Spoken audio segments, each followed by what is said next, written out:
this is Roger, thanks for dropping by. Welcome to part 3 of update 1 of the 2022 Project Orchids. These titles get longer and longer. So this is the last part of update 1, and then we'll put the Project Orchids away for another couple of months and visit them again later. So same format as part 1 and 2.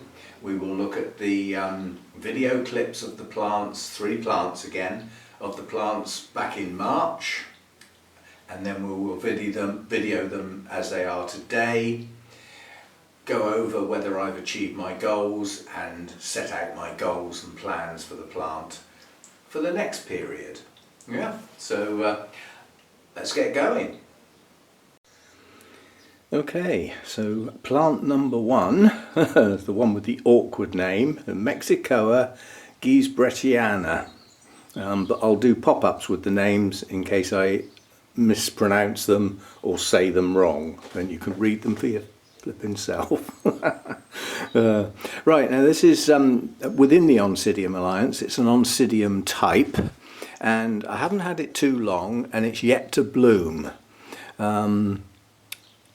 It's highly likely it's going to bloom off what would be the latest growths. Now the 2 latest growths on here have been on this plant too long to expect them to bloom now.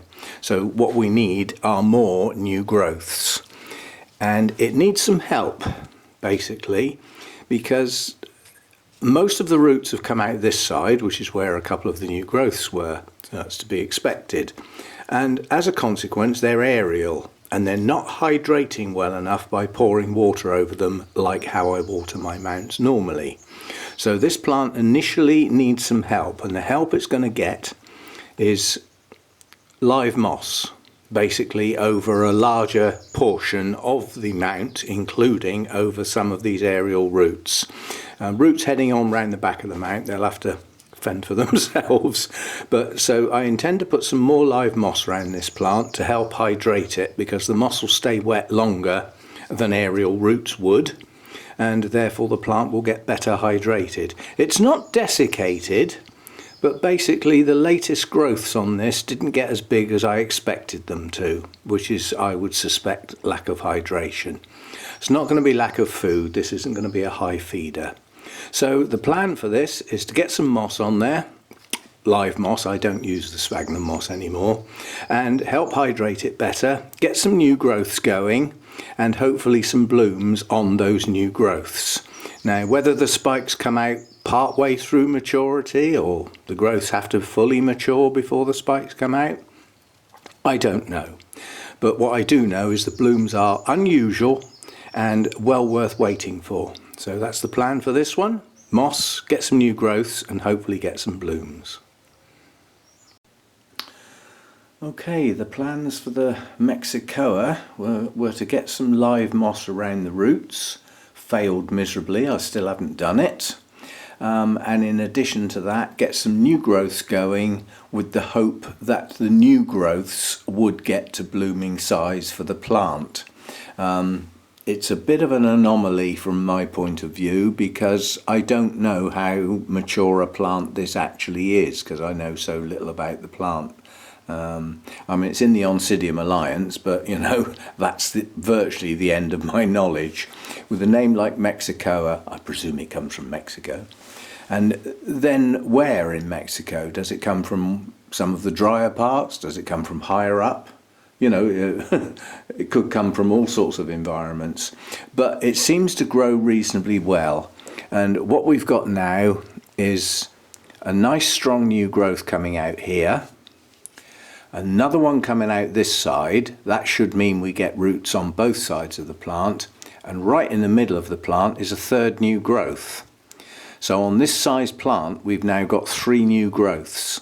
If they get up to the same size as the largest of the bulbs on the plant, in strength terms that's almost doubling the size of the plant.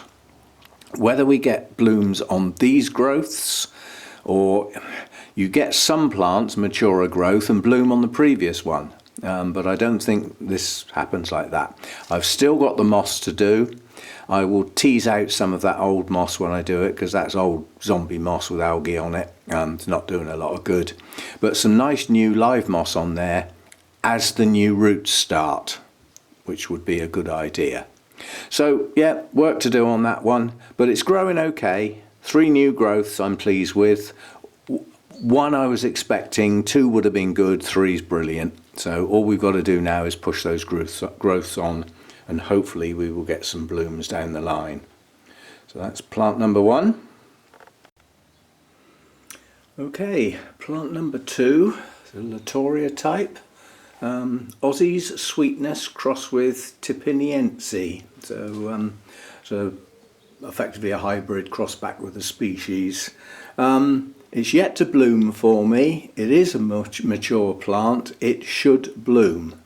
This is the latest new growth over here. This growth here, the discoloration in there is due to scale, which has been treated, as is that one. They love getting in there on the Latoria types, but they've been treated. Hopefully it's sorted itself out now. So the latest growth that I've grown is bigger than anything else, so that's always good. Nice big swollen cane and nice set of 3 leaves. This one seems to either have 2 or 3 leaves per cane. What I'd expect from this, apart from hopefully getting some blooms during this season, is at least 1 more new growth. Let's have a look and see if we have any signs of any new growths yet. Not that I can see. We've got a large root system. It's an old tired root system, but it works, and recently it's come back into life, so there's some growing tips. So it's got some active roots, and I suspect we will get a new growth in the near future, and it will come from this region here, because these are the 3 latest growths here. These are the older, smaller canes, so this has been grown on from a young plant. I would say it's now plenty big enough to bloom, but it might not be, because if that's the size of a mature bulb for this plant, then that's the only mature bulb it's got. But I suspect that both of these are blooming size. Whether they will bloom or not, we'll have to wait and see. But it's a nice plant. I got this before Brexit, came across from the Netherlands, and yeah, I think it should progress reasonably well, but we'll have to wait and see. So blooms and new growths and a more extensive root system, even though the roots are not bad. So that's what I would hope for this one. Right, and plant number 2 is this Latoria type, and the first obvious change from the previous clip is the colour on the top leaves. This is getting too much light. Yeah, even this nice new growth with its bright green leaves, it's getting too much light, so it needs to come down lower, or get some shade netting to stop this.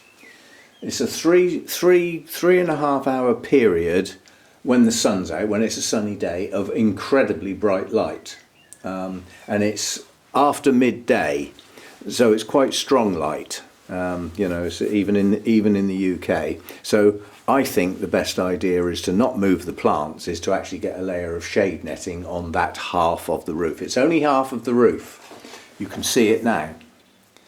See the shadow there? Yeah, that shadow will come across and the sun will be gone, and then we'll be back to looking like that again.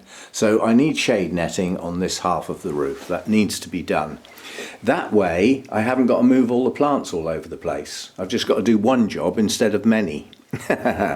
Anyway, this one was doing nothing last time we looked at it. This was the latest growth, quite a reasonable size, and if this is the size of the canes, we discussed this last time, that the canes should be, then the rest of the canes aren't full size. But what we've got now is a plant that's coming back to life. We have a lovely strong new growth there, and we have a lovely strong new growth pushing up there. So we've now got 2 new growths pushing on. We don't need to worry about the root system. The root system is very good. That is also coming back to life. Even some of the roots that are hanging out the holes in the pot have got growing tips. So we're going to get a much better, let me just put that down a minute and turn it round a bit.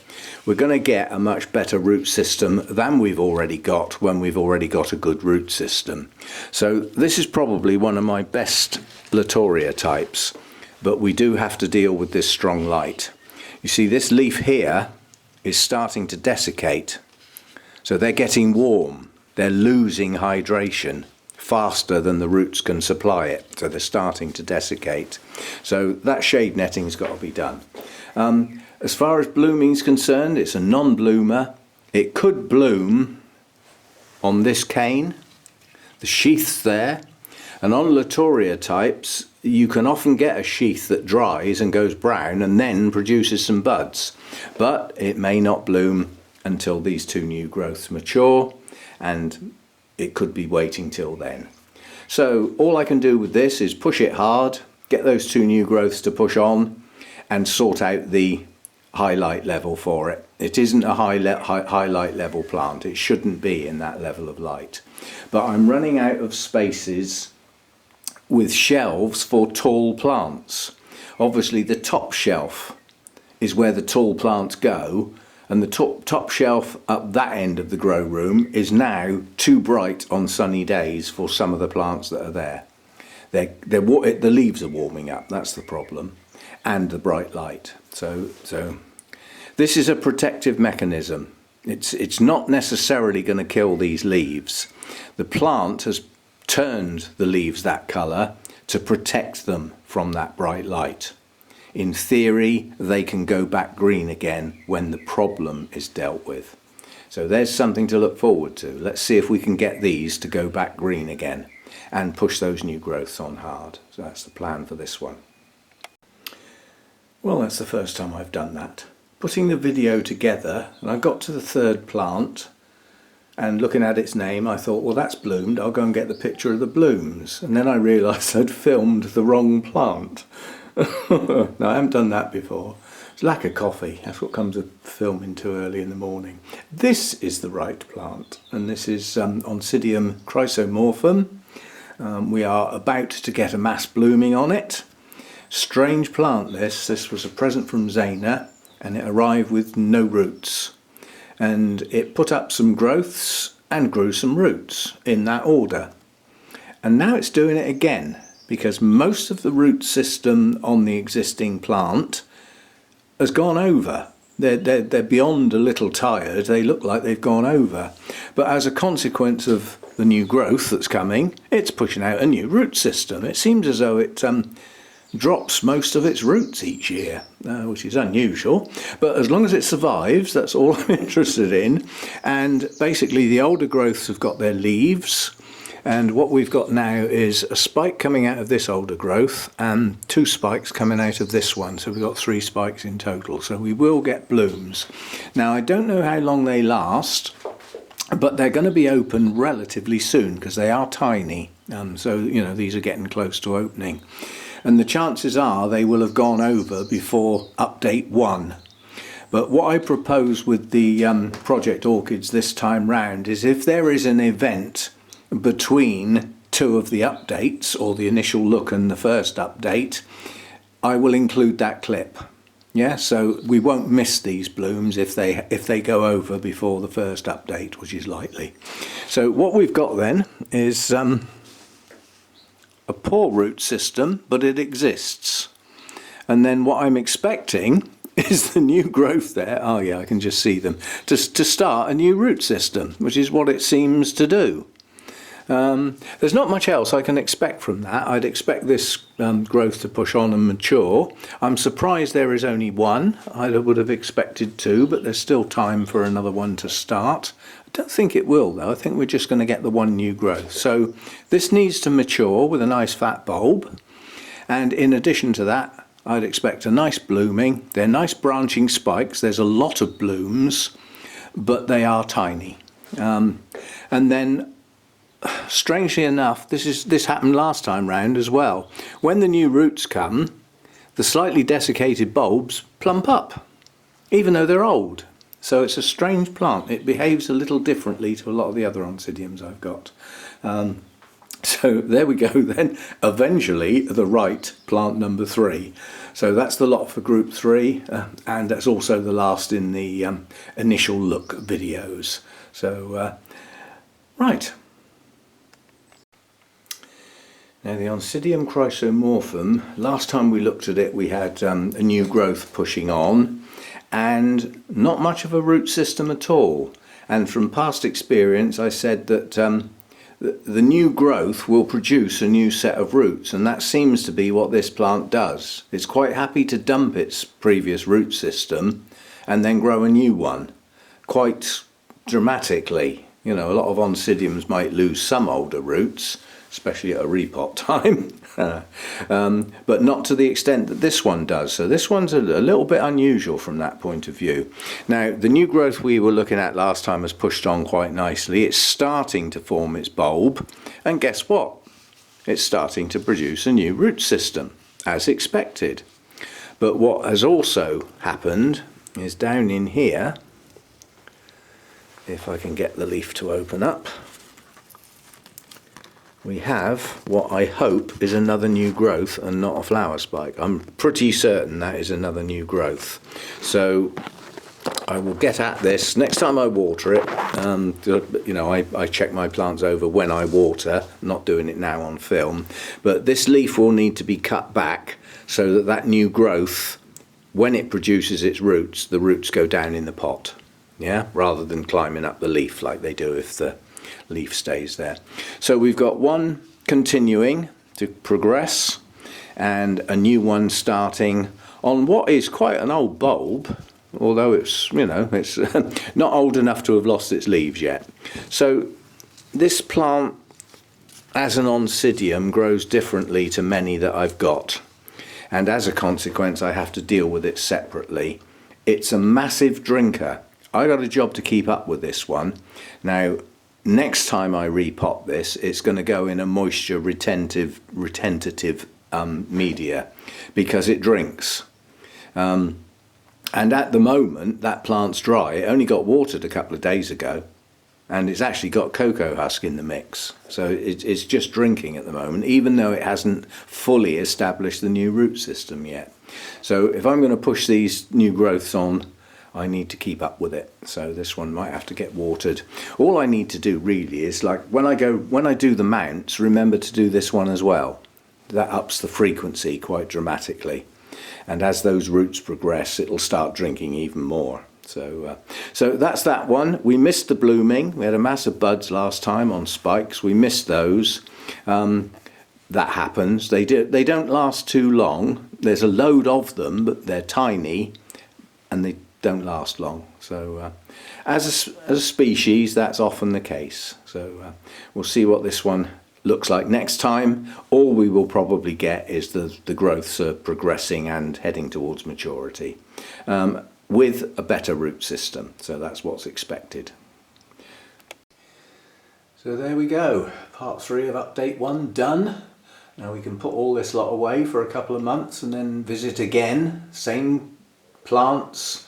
And the video clips that I've done for update 1 will be brought out again next time, and a new video will be taken as at that time. So that'll happen in a couple of months' time. So hope you're enjoying the format. It's certainly an awful lot easier for me to do than the previous years that I've done, where I used stills. I had to put soundtracks on and all sorts of messing about. This is so much easier that, quite honestly, those of you who have shown concern for my workload, you really don't need to worry about it. This style is quite easy to put together and I'm really enjoying doing it. I hope you're enjoying watching it. Yeah, leave your comments, great stuff, and see you next time. Bye for now.